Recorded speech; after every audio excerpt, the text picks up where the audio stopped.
By the late 1920s, Al Capone was one of the most well-known criminal figures in America.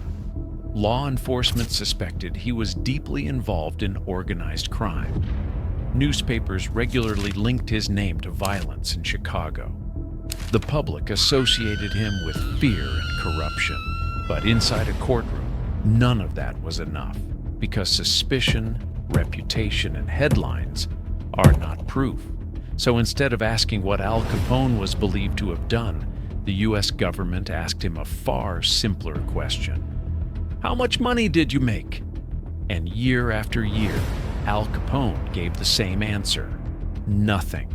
That answer sent him to prison. Al Capone did not live like a man with no income. He wore tailored suits, owned expensive jewelry, maintained multiple residences, including a home in Florida, traveled with security and staff. Yet officially, Capone reported no legitimate earnings, no employment, no business income, no federal tax returns. Capone believed that reporting income earned illegally would amount to self-incrimination.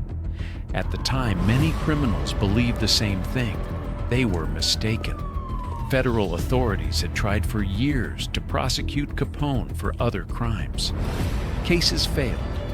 Witnesses recanted. Evidence proved insufficient. But one issue remained impossible to ignore. Capone's spending did not align with his tax filings. In fact, he had filed none. So investigators changed tactics. They stopped focusing on allegations and focused on numbers. Several years earlier, the U.S. Supreme Court had ruled that income is taxable regardless of its source. The law did not require taxpayers to explain how money was earned, only that it was earned.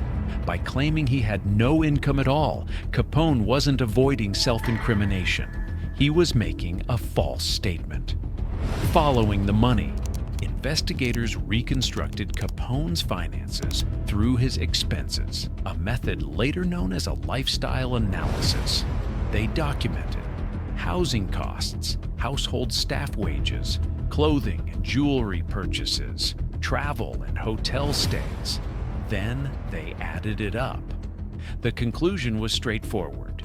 Someone with no income could not fund this lifestyle. The government presented testimony from associates and financial witnesses, not about violent acts, not about prohibition crimes, but about cash flows and payments. Their statements helped establish one thing: Capone had income, and he did not report it. Capone's legal team expected a negotiated plea. Instead, Judge James Wilkerson rejected it. To prevent jury tampering, he replaced the jury pool before deliberations began. The trial proceeded with jurors who had not been influenced. In 1931, Al Capone was convicted on 5 counts of federal tax evasion. He was sentenced to 11 years in prison, significant fines, back taxes owed. He was not convicted of violent crime.